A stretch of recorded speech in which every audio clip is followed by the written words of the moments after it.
Hey guys, பஜாஜோட calibre 125 அப்படிங்கிற 125cc computer bike பார்த்தீங்க அப்படின்னா இந்தியாவில் 85,000 எக்ஷோரூம் ப்ரைஸில் பஜாஜ் அப்கமிங் லான்ச் பண்ண போகிறதா அனௌன்ஸ் பண்ணியிருக்காங்க. இந்த கேலிபர் 125 பொறுத்த வரைக்கும் ஹோண்டாவோட SP 125க்கு ரைவலாக தான் லான்ச் பண்ண போகிறாங்க. ஏன் அப்படி சொல்கிறேன் அப்படின்னா இந்த பைக்கோட மைலேஜ் அண்ட் டிசைன் எல்லாமே பழைய, அதாவது கவாசக்கியும் பஜாஜும் பார்த்தீங்கன்னா ஏர்லி 90s வந்து லான்ச் பண்ணியிருந்தாங்க. 115cc கேலிபர் அப்படிங்கிற ஒரு பைக் நம்ம எல்லாருக்கும் நல்லாவே தெரியும். ஸோ அதே மாதிரியான டிசைன் பேட்டர்னில் தான் இப்போ திரும்பவும் நமக்கு கேலிபர் 125 அப்படிங்கிற பைக்கை பஜாஜ் வந்து லான்ச் பண்ண போகிறாங்க. எதனால் அப்படின்னு கேட்டிங்கன்னா, இப்போ ரீசெண்டாக பார்த்தீங்கன்னா இந்த ரெட்ரோ மாடல் பைக்ஸ் எல்லாமே வந்து நிறைய ஃபேமஸ் ஆகிட்டு இருக்கு. ஸோ அதனால் அந்த மாதிரியான ஒரு டிசைனில் 125cc பஜாஜ் லான்ச் பண்ண போகிறாங்க. இந்த பைக்கை பொறுத்த வரைக்கும் நமக்கு 65 km/லிட்டர் மைலேஜ் கொடுக்கக்கூடிய ஒரு 125cc அப்படிங்கிறத சொல்லியிருக்காங்க. ஸோ இந்த கேலிபர் பொறுத்த வரைக்கும் பார்த்தீங்க அப்படின்னா நேம் வந்து பழைய நேம்ங்க, நம்ம எல்லாருக்குமே பிடிச்ச நேம் அப்படின்னு கூட சொல்லலாம். பட் இந்த பைக்கோட இன்ஜின் அப்படின்னு பார்த்தீங்கன்னா இப்போ இருக்கக்கூடிய NS 125 இன்ஜின் பிளாட்ஃபார்ம்ல இருந்து பில்ட் பண்ண போறாங்க. ஸோ அப்படி பார்க்கும்போது பவர் அண்ட் டார்க் எல்லாமே நல்லா இருக்கும்.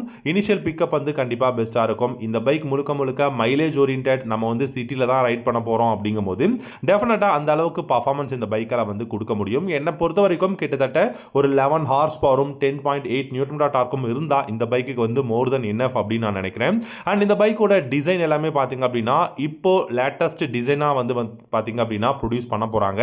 ஆனால் நேம் கேலிபர் அப்படிங்கிற நேம் பழைய நேம். கவாசகியில் பஜாஜ்லனா நீங்கள் இந்த ஹோடி பாபா அப்படிங்கிற ஒரு நேம் வந்து நீங்கள் கேள்விப்பட்டிருப்பீங்க. ஹோடி பாபா அப்படிங்கிற ஒரு அட்வர்டைஸ்மெண்ட்லாம் ஏர்லி 90s கிட்ஸாக இருந்திருந்தீங்கன்னா தெரிஞ்சிருக்கும். ஸோ அப்போ இருந்த அந்த ஹோடி பாபா அப்படிங்கிற நேம் பார்த்தீங்கன்னா இந்த கேலிபர் 115 அப்படிங்கிற இந்த பைக்கோட அட்வர்டைஸ்மெண்ட்டுக்கு தான் வந்து டிவியில் எல்லாமே அட்வர்டைஸ்மெண்ட்டாக போட்டிருப்பாங்க இந்த 90s காலகட்டத்தில். ஸோ அந்த மாதிரி ஒரு ஃபேமஸாக இருந்த இந்த கேலிபர் அப்படிங்கிற நேம் இருக்கக்கூடிய இந்த பைக் 125cc பஜாஜ் பார்த்தீங்கன்னா இந்தியாவில் 85,000 எக்ஷோரூம் ப்ரைஸில் லான்ச் வந்து அனௌன்ஸ் பண்ணியிருக்காங்க. இந்த பைக்கை பொறுத்த வரைக்கும் பார்த்தீங்கன்னா டெலஸ்கோபிக் ஃபோக்ஸ், அதுக்கப்புறம் ட்வின் ஷாக் அப்சர்வர் தான் கொடுக்க போகிறாங்க. ஃப்ளாட்டான seat, U shape grab rails, 10 liters of fuel tank capacity, analogue instrument cluster, சர்க்குலரான LED ஹெட் லேம்ப், மற்றபடி டெயில் லேம்ப் அண்ட் இண்டிகேட்டர்ஸ் எல்லாமே ஹாலோஜன் பல்பில் கொடுக்க போகிறாங்க. ஓரளவுக்கு சுமாரான பில்டு குவாலிட்டி, நல்ல ஒரு பெஸ்ட்டான அந்த எர்கனாமிக்ஸ், சிட்டி யூசேஜுக்கு 100% பெஸ்ட்டாக இருக்கும் அப்படிங்கிறது தான் பஜாஜ் வந்து சொல்லியிருக்காங்க. டெஃபினட்டாக மைலேஜ் நல்லா இருக்கு, பிரைஸ் கம்மியா இருக்கு அப்படிங்கும்போது இந்த பைக் வந்து இந்தியாவுக்கு பெஸ்ட்டான ஒரு பைக்குன்னு நான் சொல்வேன். ஏன்னா இப்போ பிரைஸ் கொஞ்சம் அதிகமாகிட்டு நமக்கு மைலேஜ் எல்லாமே பார்த்தீங்கன்னா கொடுக்குறாங்க. பட் அந்த அளவுக்கு வந்து பெருசாக எனக்கு வந்து பிடிக்கல. பட் இப்போ பார்த்தீங்கன்னா இந்த கேலிபர் 125 மைலேஜும் பெட்டராக கொடுக்கும். 65 km/லிட்டர் நல்ல ஒரு ப்ரைஸும் வந்து கொடுத்துருக்காங்க. ஒரு 85,000 தான் எக்ஷோரூம் ப்ரைஸ் அப்படின்னு பார்க்கும்போது டெஃபினட்டாக நம்ம வந்து 1 lakhக்குள்ளேயே வந்து இந்த பைக்கோட ஆன் ரோட் ப்ரைஸில் பை பண்ண முடியும். டெஃபினட்டாக வேல்யூ ஃபார் மணியான பைக். கூடிய சீக்கிரம் பஜாஜ் பார்த்தீங்கன்னா இந்த கேலிபர் 125 அப்படிங்கிற பைக்கை வந்து இந்தியாவில் ஹோண்டாவோட SP 125 ரைவலாக லான்ச் பண்ண போகிறாங்க.